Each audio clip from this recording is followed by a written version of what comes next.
Vamos lá, turma. A aula de hoje vai ser uma retomada da nossa última aula, antes da parada, sobre densidades. Então vamos lá.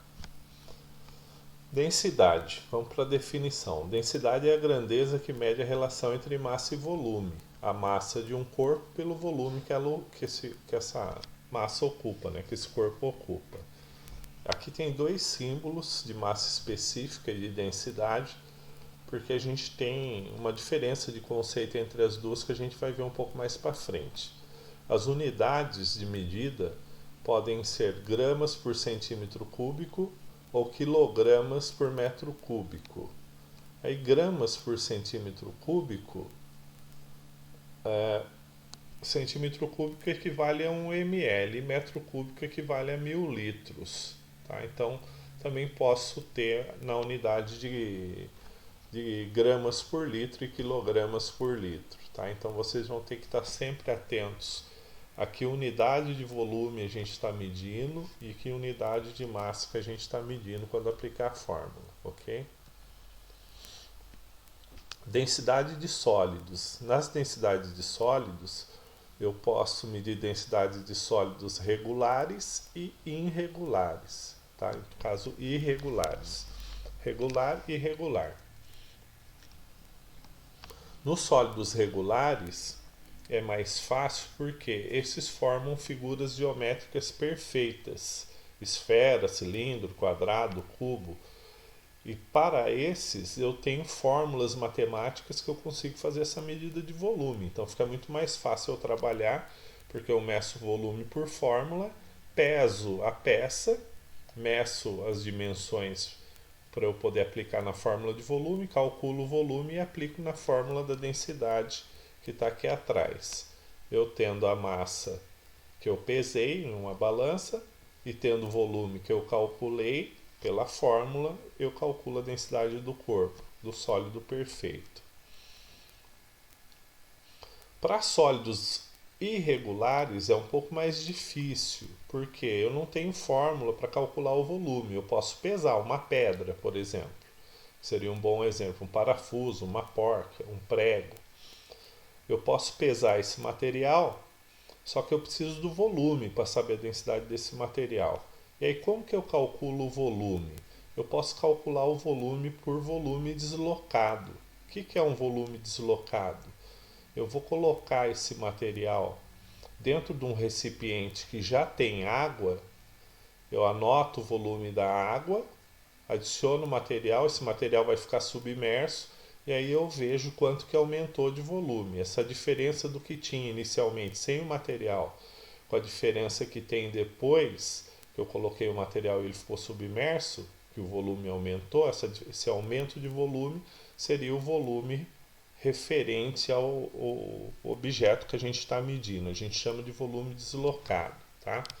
Aqui eu vou mostrar para vocês como que a gente calcula. Ó, prestem atenção, ó, eu tenho um bloco. Notem aqui do lado que o volume está em 100 litros. Eu quero saber o volume desse bloco. Eu não tenho volume, eu só tenho a massa. A massa é 2 quilos. Quanto que ele tem de volume? Como é um bloco de madeira, ele não vai afundar totalmente porque a madeira é menos densa que a água. Mas se eu pegar o bloco aqui e afundar, forçar ele para afundar, ó, quando ele fica submerso, notem lá no volume que o volume foi para 105 litros. Ou seja, o bloco aumentou em 5 litros o volume que eu tinha no tanque. Então o bloco tem 5 litros, isso que a gente chama de volume deslocado. Ó, tirei 100 litros, adicionei, foi para 105. Então o volume deslocado desse bloco é 5 litros. É dessa forma que eu meço a densidade de sólidos imperfeitos. Tá? Então eu consigo fazer a medida de densidade de sólidos imperfeitos. Densidade de líquidos. Densidade de líquidos é um pouco mais fácil de fazer. Por quê? Porque o líquido normalmente ele toma todo o recipiente, todo o volume do recipiente independente do formato. O que eu preciso? Eu preciso ter um recipiente de volume conhecido, vamos supor, um recipiente de 1 litro, pode ser um balão volumétrico, devidamente tarado. O que é isso? Eu tiro o peso do vidro, porque eu não vou considerar o peso do vidro, eu quero o peso líquido, ou seja, só o peso do líquido. Coloco o líquido até preencher o volume de 1 litro e peso. Como o recipiente está devidamente tarado, eu vou ter o peso líquido. E aí eu sei que o volume é de 1 litro, aplico a fórmula de massa sobre volume e calculo a densidade. Então é mais fácil fazer de líquidos. Serve para qualquer líquido, tá? Então posso fazer isso com qualquer líquido. Só que eu tenho que ter um recipiente que tenha um volume de precisão, que seja um volume preciso para não ter erro, ok? Diferença entre densidade e massa específica. Densidade é a relação entre massa e volume. Massa específica também é a relação entre massa e volume. Qual que é a diferença entre as duas? A densidade, o volume pode ser homogêneo ou não. No caso da massa específica, quando o volume for homogêneo, é massa específica. Se eu tiver um sólido de volume homogêneo, uma barra de ferro, por exemplo, que não tem nenhuma bolha no meio, ela ficou perfeita, então eu vou ter um volume homogêneo. Nesse caso, a densidade e a massa específica elas se igualam, é a mesma coisa. Tá? Agora, se eu tiver algumas bolhas de ar que ficou no meio da formação dessa barra de ferro, aí o volume não é homogêneo, aí eu vou ter uma densidade e não uma massa específica. Outro conceito que a gente tem em relação à densidade é densidade real e densidade aparente. Esse conceito a gente aplica para volume de sólidos granulados, esse conceito de real e aparente. O que é? Densidade real, massa por volume, quando o volume é homogêneo, sólidos regulares e líquidos. Densidade aparente, massa sobre volume, quando o volume não é homogêneo. Aplica-se para sólidos irregulares, no caso granulados, aí como eu falei para vocês, tá? Mas tem como eu fazer densidade real de granulados? Tem sim, ó. Vamos ver aqui, ó. Densidade real ou relativa, né, que seria também a real.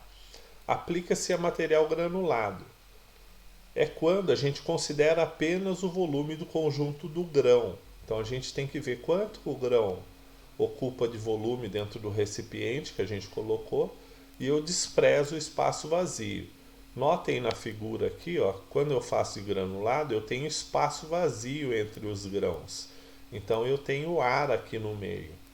Lembrem que a gente fez lá no laboratório que vocês colocaram os grãos no becker e depois adicionaram água para ocupar esse espaço vazio. E esse volume de água que vocês colocaram foi o volume que determinou o espaço vazio para vocês. Então, depois vocês tiveram como desprezar o espaço vazio aqui entre os grãos de soja e de girassol, milho, não lembro o que a gente fez lá, mas foram grãos de cereais, tá? Então essa é a diferença, eu desprezo o espaço vazio. Se eu colocar 100 ml aqui de grãos de soja, por exemplo, coloco 100 ml na proveta, peso, eu vou ter o peso do 100 ml de grãos, mas ele está ocupando esse volume? Provavelmente não, porque eu tenho espaço vazio, eu tenho ar no meio. Como que eu determino esse ar? Coloco água destilada até preencher todo o espaço vazio. Preencheu todo o espaço vazio, eu vou lá e peso para ver quanto que aumentou de peso em relação ao peso dos cereais. Essa diferença de peso do conjunto vidro-cereais para o conjunto vidro-cereais mais água, essa diferença ela equivale a um volume de água que preencheu o espaço vazio. Sabendo a densidade da água, eu consigo calcular a densidade, ou consigo calcular o volume de espaço vazio. E aí eu consigo subtrair esse volume do 100 ml, que é o volume do meu vidro. Foi esse experimento que a gente fez. A densidade aparente, ela considera o volume total do conjunto de grãos, também considera o espaço vazio. Então, quando eu faço a densidade aparente dos grãos, eu vou considerar o volume de 100 ml. Eu não vou desprezar o espaço vazio, independente do ar que tem aqui no meio. Eu sei que tem ar no meio, que os cereais não ocupam os 100 ml, porque eles vão ter o espaço de ar, mas eu considero que é 100 ml, por isso que a gente chama de densidade aparente. E aí eu divido a massa que eu pesei por esse volume de 100 ml do vidro. Brix é outro conceito que a gente viu no laboratório também. É uma medida de porcentagem de sacarose em solução aquosa. O que é isso? Sacarose mais água, que varia de 0 a 100. Então o Brix começa em 0 e termina em 100. A gente utiliza um aparelho conhecido como refratômetro para medir o Brix. Vocês mediram lá. Como que a gente mede? A gente coloca uma gota da solução açucarada no aparelho e olha pelo visor do aparelho e vai enxergar uma diferença de cor branca e azul. A interface dessa diferença, a gente vai na escala e mede o Brix. Aqui no meu caso, o Brix é a primeira escala. A última escala aqui é densidade. E a gente tem uma outra escala aqui que a gente não usa, né, no laboratório. A gente usa mais Brix e densidade, tá? Aí a gente faz a aferição do Brix. Aqui, por exemplo, ele está entre 5 e 6. Tá? Então aí no aparelho é mais preciso. Aqui não está dando para ver na imagem precisamente quanto que está, mas está entre 5 e 6 Brix ali. Tá? Como que o refratômetro mede o Brix? O refratômetro mede o Brix através do índice de refração da água. Notem aqui, ó, o índice de refração do ar é 1, da água é 1,33. Para índice de refração 1, quando eu incido olhando com um ângulo de 60 graus, o ângulo de refração vai dar 30.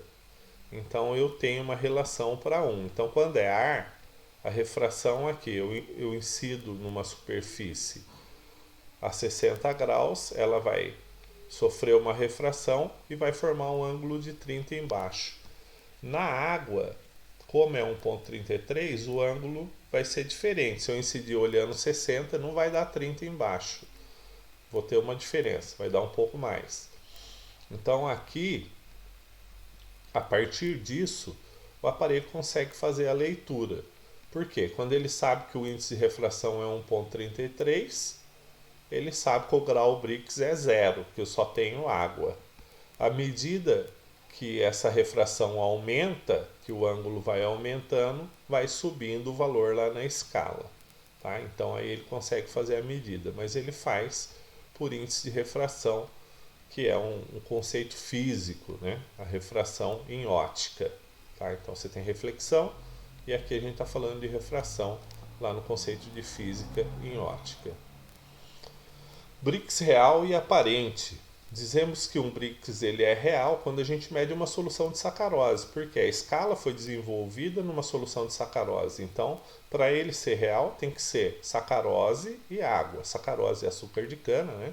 Mais água. Só esses dois açúcares. Brix aparente é quando eu meço uma solução açucarada. Pode ser um suco de fruta, um mosto cervejeiro, pode ser uma garapa de cana, né, um caldo de cana, porque no caldo de cana eu não tenho só sacarose, eu tenho outros sólidos solúveis dissolvidos lá, né, sólidos que estão dissolvidos na solução, que vão medir também como o Brix. Por isso que a gente chama de aparente. Por que aparente? Porque aparentemente tem o Brix de uma solução de sacarose. Por isso que a gente chama de Brix aparente, tá? E não Brix real. O Brix real só quando é solução de sacarose, sacarose mais água.